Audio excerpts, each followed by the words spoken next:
Hello, world. I'm here at Inspired EDU, and I just finished a coaching session with some of my clients in Operation Hope, in which I'm teaching entrepreneurial journey through a lot of different techniques and concepts that everyone needs to understand in order to move through this journey of life and becoming an entrepreneur.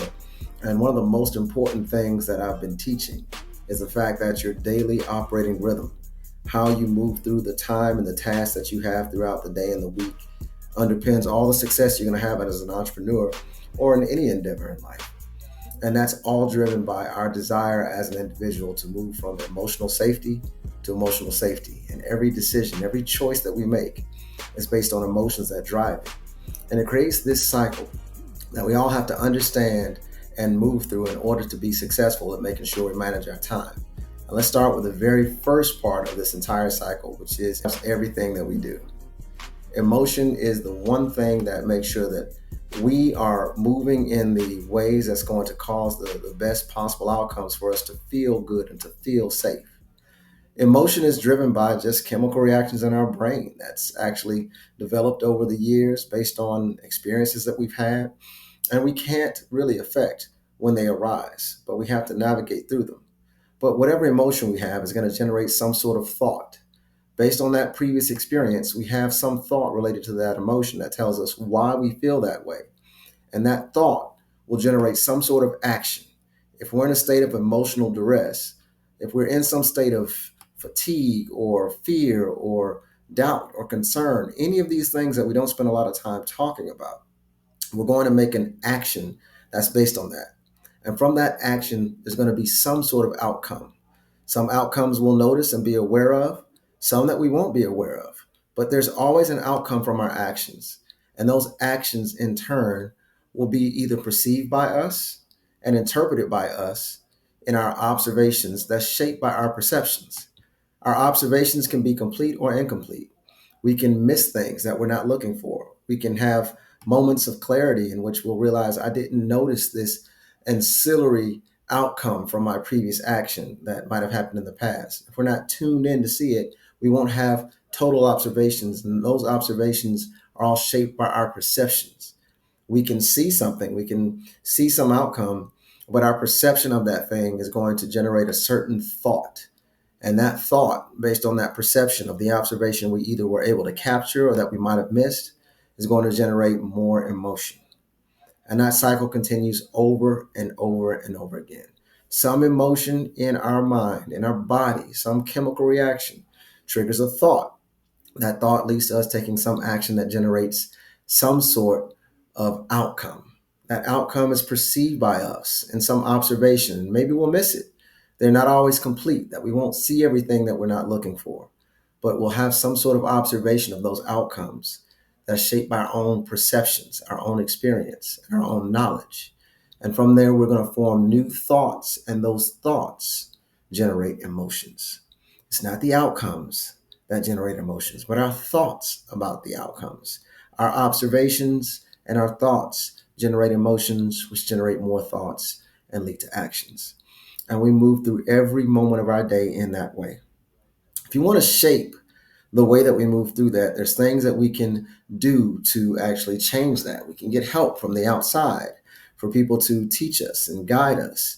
And for that to really help and to change the actions we take, it's best to get personalized coaching from someone who really understands your personal needs and desires to translate general best practices and information into the things that you need to hear and need to see in order to move better. And if you are providing education to groups of people, whether it's your team internally or you are part of an organization that reaches out and helps people in the community, like some of these entrepreneur organizations that I work with, the personalized coaching is the most important part in shaping actions. Presenting information doesn't change habits, it doesn't change behaviors, it doesn't change actions, and therefore it does not change the outcomes. But personalized coaching can affect the actions that people take so that they can get better outcomes.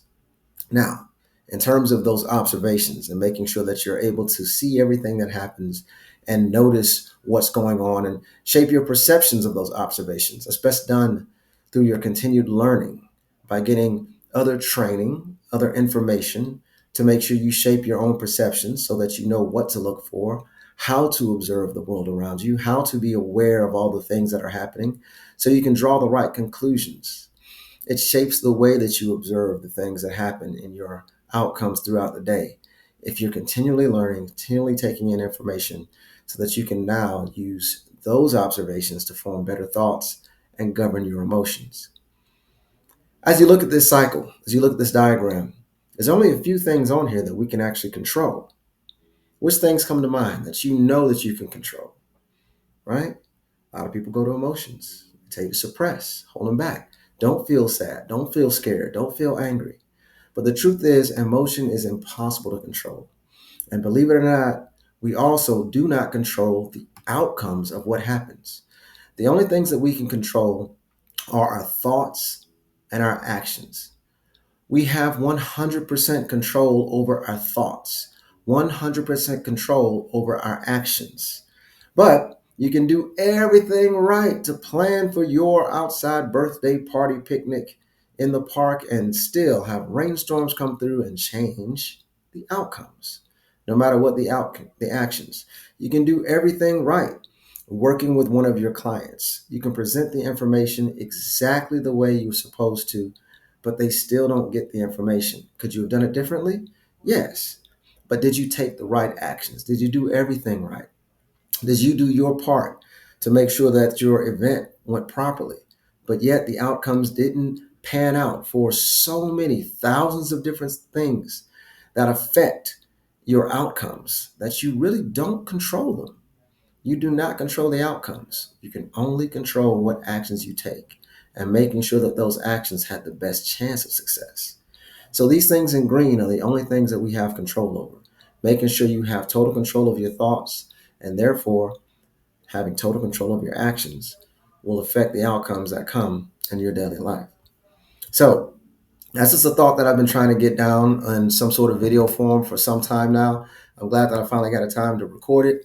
And I hope that it's helpful for you because if you can think about that cycle and realize that some emotion is driving everything you do, I mean, everything you do, even down to taking that phone call from some angry client or seeing that specific phone number come up and you decide that that phone number is more important than what you're doing in that moment, that choice was emotionally driven. And we all make decisions based on emotion first and use thoughts to justify why we did what we did. Sometimes those emotions are as simple as you're tired, you're exhausted, you feel overwhelmed or afraid of the work that you need to do. And in that moment, you felt you needed more research. I'm not ready to make that phone call. Let me stop for a little bit and look up a little bit more. Make sure that I'm prepared. But we just didn't want to pick up the phone. We just didn't want to talk to that client right now. We just didn't want to speak to our child in that moment when they were hurting. So we made a different choice based on thought that we used to tell ourselves rational lies to justify why we did the things that took us off of our course of the work that needed to be done right now in this moment. The action that's going to lead to the best result for you, either now or in the long future. It's all driven by emotion. And if you can keep your mental health and your mental energy and your emotional energy in check, then you'll make better decisions through the day and get better outcomes from everything you do throughout your life and in your business. Hope that's helpful, everyone. Take some time to review it. If you got any questions, reach out to me at any point. Happy to talk to you about it. And good luck on your journey.